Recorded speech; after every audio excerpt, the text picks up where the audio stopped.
lahat mabuti sa mga buhay natin. Amen! Hallelujah. He is able. Kaya niya. Kaya niya, kapatid. Pwede hindi mo kaya, pero kaya niya.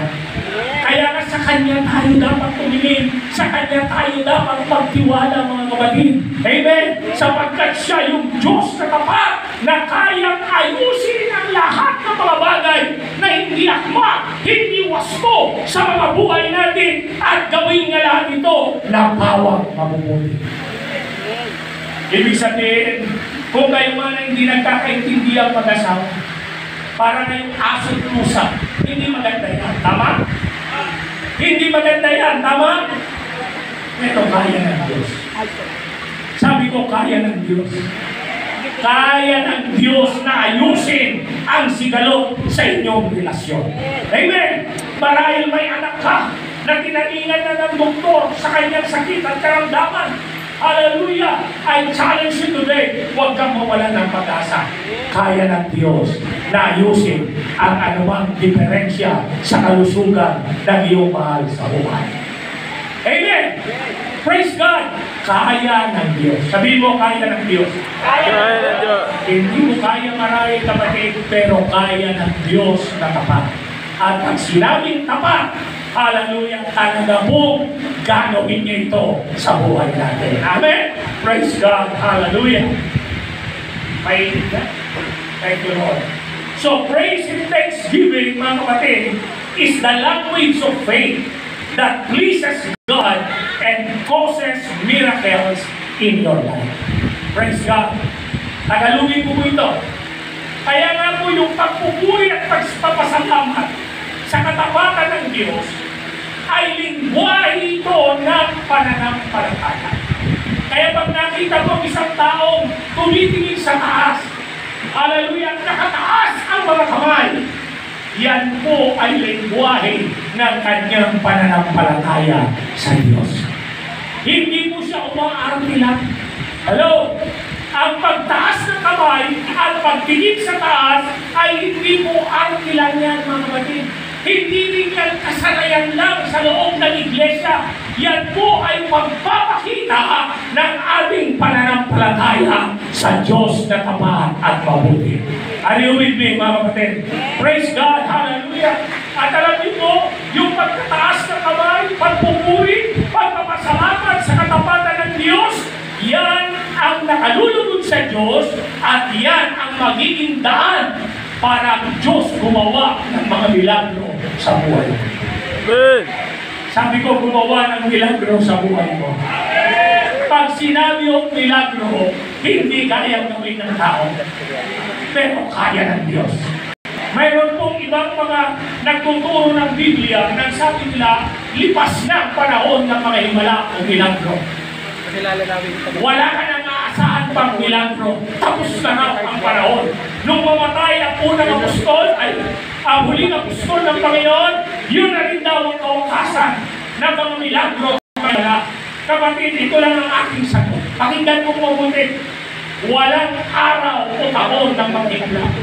Mayroon lang Diyos na gumagawa ng himala. At sa anumang oras, sa anumang araw, sa anumang taon, sa anumang sitwasyon, kaya niyang gumawa ng himala sa buhay natin. Maniwala ka lang. Amen? Praise God. Bigyan ko kayo ng isang halimbawa sa banal na kasulatan. Praise God. Hallelujah. John chapter 6, verse 1 to 14. Hindi na natin babasahin ng buong mahaba. Hallelujah.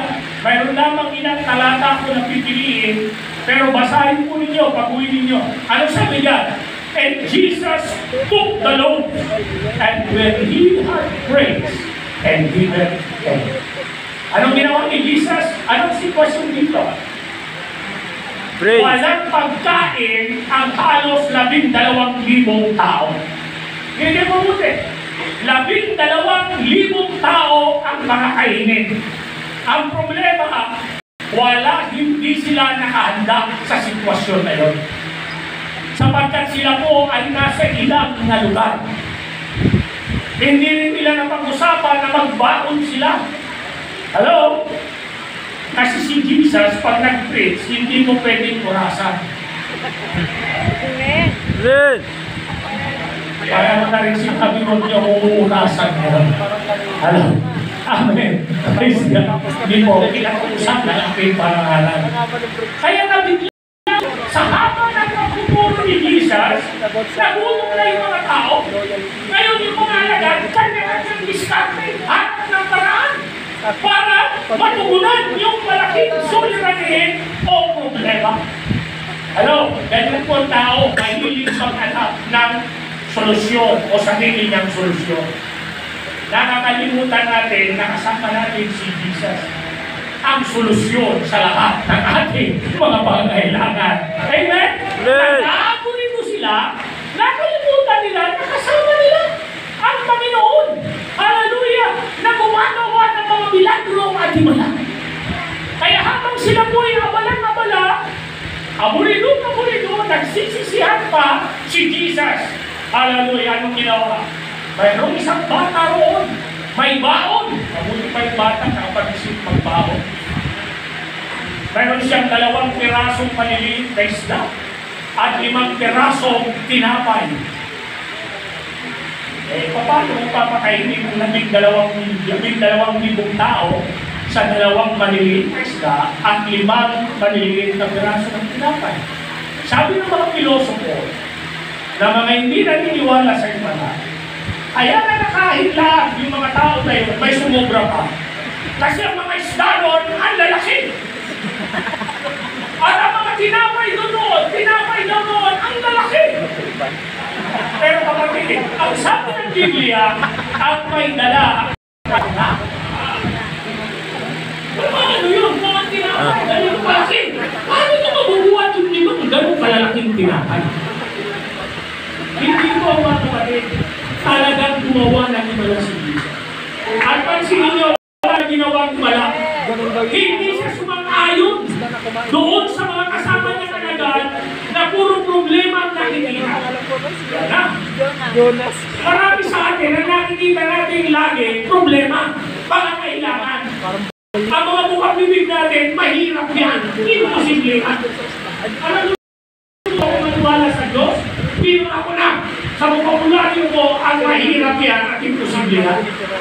Kasi naniniwala ako na ang Diyos ko, sa Kanya walang imposible. Sa Kanya walang mahirap. At purihin ng Diyos, mga kapatid, through the years, pinatunayan ng Diyos sa buhay ko at sa pamilya ko ang Kanyang katapatan at ang Kanyang kabutihan. Maging sa bigit ng kamatayan, hindi ako iniwan ng Diyos, hindi ako pinabayaan ng Diyos. Bakit? Siya po ay tapat, mga kapatid. So si Jesus, hindi siya nakiayon doon sa mga alagad na puro negative, mga kapatid. Hallelujah, magaling lang magmarites. Pero hindi naniniwala. Si Jesus, ano ginawa niya? Hallelujah, kinuha niya. Yun pong tinapay at yung isda. At ano sabi niya? Ang niliit kami dito. Paano natin makakain ang mga tao? Hindi! Yung maliit na isda at malaking tinapay, pinagpasalamat sa kanyang ama. Itinaas niya ang kanyang kamay. Nagpuri sa Diyos, nagpasalamat. At pagkatapos niya magpuri at magpasalamat, basahin mo nakasulat niyan, kapatid. He distributed them to the disciples. Sabi niya, ipamahagi na ninyo yan. And the disciples to those sitting down, and likewise of the feast as much as they wanted. Grabe, mga kapatid. Hallelujah! Itinaas si Jesus yung maliit na isda, maliit na tinapay. Nagpasalamat sa kanyang ama. Pagkatapos niya magpasalamat, yun po ay lingway na kanyang pananampalataya sa kanyang ama. Sabi niya, ipamahagi na yan. At alam niyo ang pinapamahagi ng mga alagad, yung isda tinapay, hindi nauubos. Hindi nauubos, mga kapatid. In fact, ano mababasa natin? Hallelujah! Ang sabi ng mga alagad, kumuha kayo hanggang gusto ninyo. Hindi sinabi ng mga alagad, kurut-kurut lang ha, para makakain lahat. Hindi! Hallelujah! Kukuha kayo. Hallelujah! Hanggat gusto ninyo. Ganyan kabuti ang Diyos. Yan ang katapatan ng Diyos. Na kapag ikaw ay naniwala at nagtiwala sa Kanya, yung bagay na mga imposible, magiging posible. Hallelujah! Yung mahirap, hallelujah, magiging madali. Bakit? Hindi ka nananangan sa abilidad mo. Hindi ka nananangan sa magagawa mo. Kundi ikaw ay nananangan doon sa kapangyarihan ng Diyos na tapat at hindi nagbabago magpakailanman. Palakpakan natin ang ating Panginoon. I-bring down po natin ang mga talata dito. Alam niyo ba yung salitang give thanks? Ang ibig sabihin niyan sa Gregong salita, Eucharistio. Yan galing yung naririnig nyo sa church na Eucharistic, mga kapatid. Na ibig sabihin ng Eucharistio ay good grace. Mabuting biyaya. Kaya pagka ikaw ay nagtataas ng kamay, nagpupuri at nagpapasalamat sa Kanya, may mabuting mga biyaya na dadaloy at darating sa buhay mo! Hallelujah! Amen! Praise God! Pag tayo ay nagtataas ng kamay at palagiang nagpapasalamat, makinig kayo mabuti. Tuloy-tuloy ang buhos ng mga biyaya at pabor ng Diyos sa ating buhay. Amen. Alam niyo po, ang inyong pastor, may isang pinost yung kaibigan ng ating pastor sa Iloilo. It really touched me. Yung nakaraan lang ng Pistang Kristyano, umuulan. Matindi umulan. Alam niyo ginawa ng pastor nyo? Itinaas ang kami. Nagpuri sa Panginoon. Anong kasunod? Alam niya umaapaw na biyaya ng ating Panginoon. Habang yung iba nagtatakbuhan, nag-aanap na masisilungan, yung iba naman kanya-kanyang labas ng pagtakip sa kanilang ulunan, alam niya si Pastor Edwin.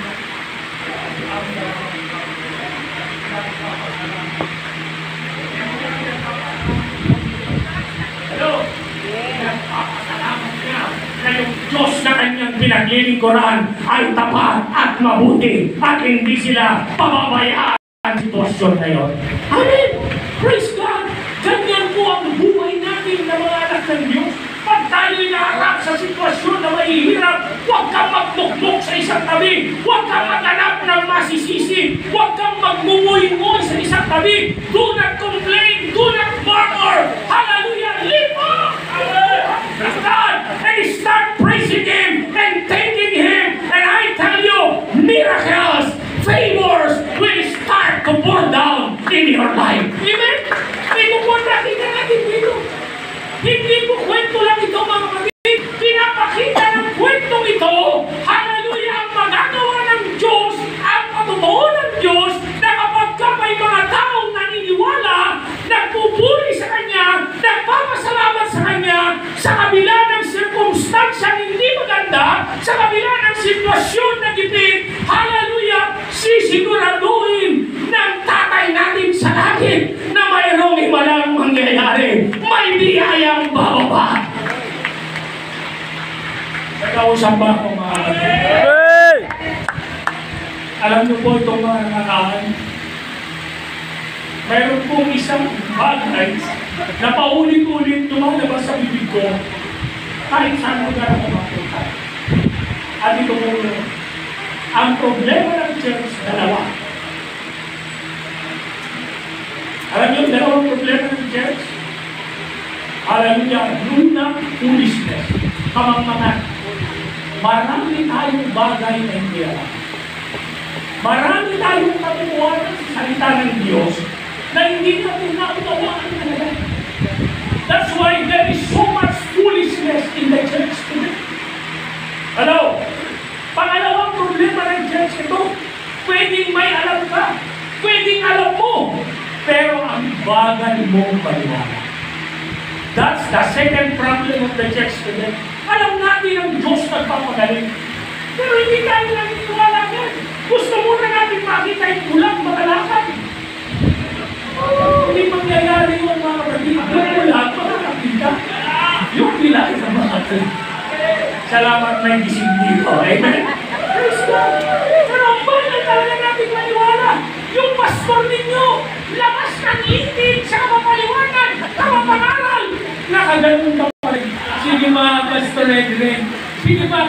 Papansin mo ba ako? Para kang si Jacob. Hello? Para kang si Jacob. Sabi ng mga anak niya, pagbalik, galing sa Egypt. Tatay, sabi nila kay Jacob, buhay sino? Buhay si Joseph. Siya ngayon ang gobernador ng Egypt. Napakayaman na niya. Napakamapangyarihan na niya. Ano sabi ng Bible? Si Jacob na ganyan. Wala kabuhay-buhay. Pero ito maganda. Ito maganda. Basahin nyo ang Genesis 45. Nung makita niya, kailangan niya makita ko. Ano? Nung makita niya, hallelujah, ang mga karwa-karwahe, bagod-bagod, hallelujah, ng kayamanan ng Egypto. Ang sabi po ng Bible, and Jacob's spirit was revived. At mula doon, hindi na siya tinawag na ako. Kasi ang ako, Manilila. Ibig sabihin, tinawag na siya uli na Israel. Ibig sabihin, prinsipe. Alam niyo kung bakit Jacob become a believer again. Pero ano nag-udyok sa kanya para maniwala ulit-ulit nung may makita siya. Ito nga nakikita niyo ngayon, may mga parating pa. Kung niliindi nyo, hindi ba nito kasi doble ang laki. Amen. May mas matindi pa yan ng mga darating. Amen. Yung speaker na meron, may mas buwak pang darating. Mas may anointed pang darating.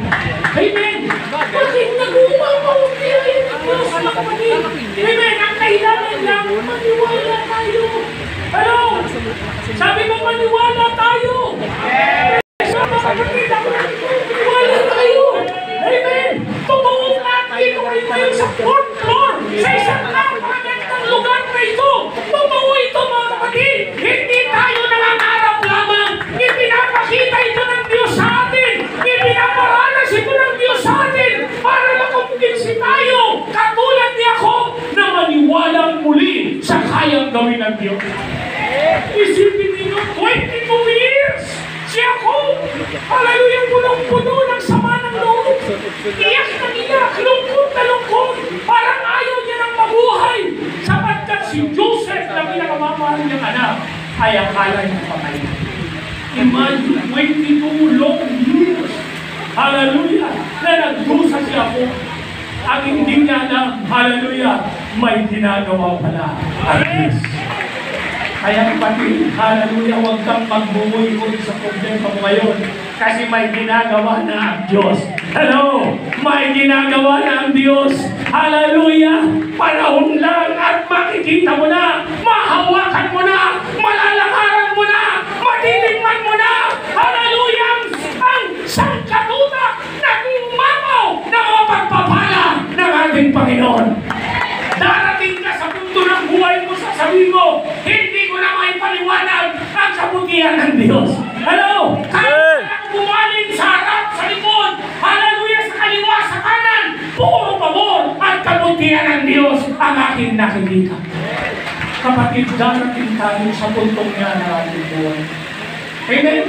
Hallelujah! Kailangan lang patuloy tayo maniwala. Amen? Praise God. Tuloy ko natin. Gutom na ba kayo? Gutom na ba kayo? Tingnan nyo. Sabi dyan, as much as they wanted. Ano yung sabihin? You can turn a not enough situation into a more than enough situation by simply giving thanks to God. Hallelujah. Tagalogin natin yan. Magagawa mong baliktarin ang sitwasyon na di sapat sa higit pa kaysa sapat sa pamamagitan ng iyong pagpupuri at pasasalamat. Itaas nga natin ang mga kamay na nagpupuri at nagpapasalamat sa Panginoon. Hallelujah! Hallelujah! Tumayo nga tayo. Kanina pa kayo nakaupo. Tayo. Hallelujah! Sige, papurihan natin ang Panginoon. Hallelujah! Come on! Let's shout! Let's shout praise unto our God! Hallelujah! He is so good! He is so faithful! He is so loving! Hallelujah! His faithfulness to you is to all generations! Come on, church! Hallelujah! Palakpakan natin ang Panginoon!